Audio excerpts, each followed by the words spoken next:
మద్యపాన నిషేధం పేరుతో 5 ఏళ్లలో జగన్ రెడ్డి 1,00,000 కోట్లు దోపిడీ చేశారని టీడీపీ నాయకులు ఆరోపణ.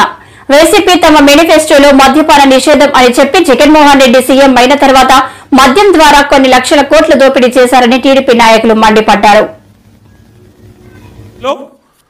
రాష్ట్రంలో ఏ మద్యం షాపులోకి వెళ్ళినా క్యాషే, మొత్తం నగదుగా ఇవ్వాల్సిందే. ఆ నగదంతా సాయంత్రం తాడేపల్లికి చేరవలసిందే. వారానికో 15 రోజులకో కంటైనర్స్లో డబ్బుల్ని తరలించడం అనేది పబ్లిక్గా విత్ పోలీస్ ఎస్కాట్తో ఎప్పుడూ చరిత్రలో చూడాల.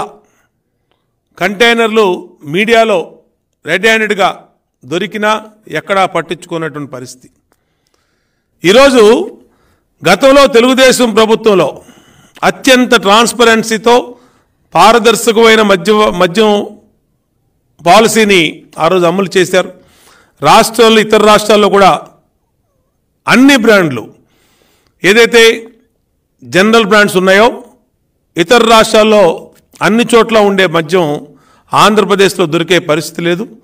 ఆంధ్రప్రదేశ్లో మొత్తం డిస్టిలరీస్ అన్నీ జగన్ బ్యాచ్ జే గ్యాంగు మొత్తం లీజుకు తీసుకొని వాళ్ళ చేతుల్లో పెట్టి నడిపిస్తూ ఉన్నారు.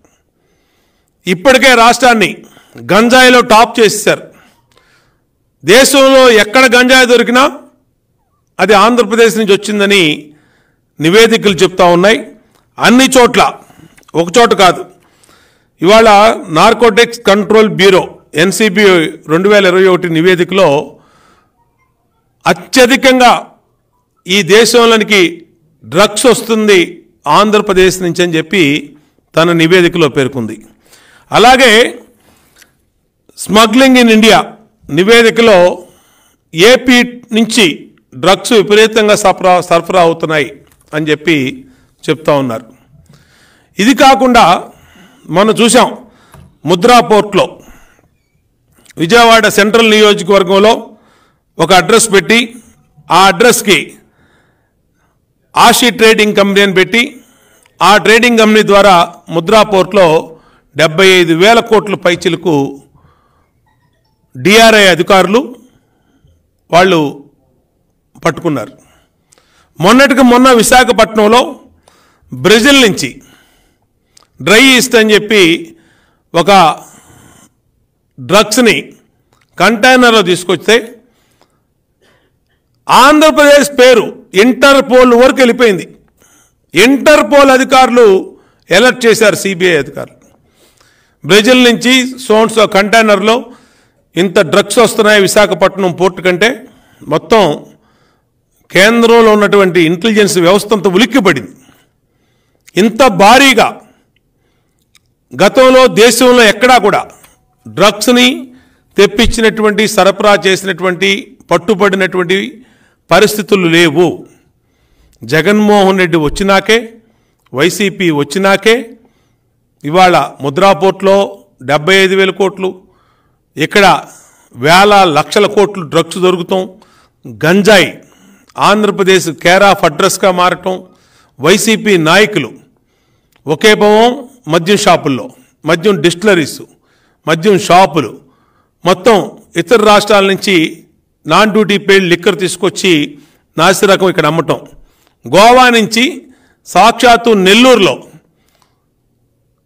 ప్రభుత్వ మద్యం దుకాణాల్లో లిక్కరు గోవా నుంచి తెచ్చినటువంటి లిక్కర్ అమ్మారంటే ఎంత బరితెగించి ఇవాళ ఆంధ్రప్రదేశ్లో లిక్కరు మాఫియా జరుగుతుందో తెలుస్తూ ఉంది. నేను అడుగుతా ఉన్నా జగన్మోహన్ రెడ్డిని, ఏం చెప్పాను ఎన్నికల ముందు? నీ మేనిఫెస్టో నాకు ఖురాను బైబిలు అన్నటువంటి భగవద్గీత అన్నటువంటి నువ్వు ఆ రోజు ఏం చెప్పావు? దశల వారీగా మద్యపాన నిషేధం చేస్తాను, 5 సంవత్సరాల్లో సంపూర్ణ మద్యపాన నిషేధం చేస్తానని చెప్పి వైసీపీ మేనిఫెస్టోలో పెట్టి ఈరోజు 40,000 కోట్లు భవిష్యత్తులో కూడా ఎవరన్నా మద్యం మానేయడానికి వీలు లేకుండా బ్యాంకుల్లో మందుబాబుల ఆదాయాన్ని తనఖా పెట్టి 40,000 కోట్లు బ్యాంకుల నుంచి లోన్లు పొందారంటే ఎవరి జోబులోకి పోయినాయి డబ్బులని? ఇవాళ మద్యం బయట సంవత్సరానికి 56,000 కోట్లు 57,000 కోట్లు సేల్స్ ఆన్ అండ్ యావరేజ్లో ఆంధ్రప్రదేశ్లో ఉన్నటువంటి దాదాపు 3,500 బ్రాండ్ షాపులు, రిటైల్ అవుట్లెట్లు, బార్లు, అలాగే వాకిన్ స్టోర్సు వీటిల్లో అమ్ముతూ ఉంటే, కానీ ప్రభుత్వ లెక్కల్లో మాత్రం 30,000 కోట్లే కనపడుతుంది నెలకి. మిగతా 25,000 కోట్లు ఎక్కడికి పోతా ఉన్నాయి? సంవత్సరానికి 25,000 కోట్లు చొప్పున, సంవత్సరానికి 25,000 కోట్లు చొప్పున 5 సంవత్సరాలకి 1,00,000 కోట్ల పైన జగన్మోహన్ రెడ్డి ఖజానా, సొంత ఖజానాలోకి డబ్బులు వెళ్ళిపోయినాయి. ఇది వాస్తవా కాదా?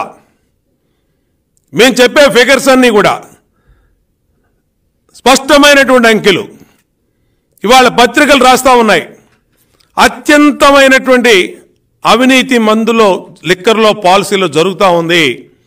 మొత్తం సీఎం కన్సర్న్లో జే బ్రాండ్స్ని హైదరాబాద్లో కేసు కిందని చెప్పి సప్లై దగ్గర డబ్బులు కడతాం, లంచాలు కడతాం, ఆర్డర్లు తెచ్చుకోవటం, ఇండియన్ వచ్చి నాకు సప్లై చేయటం, సప్లై చైన్లో కూడా అక్కడి వరకు ఒక రకమైన అవినీతి అయితే రిటైల్ షాపుల్లోకి వెళ్ళినాక ఒక రకమైన అవినీతి.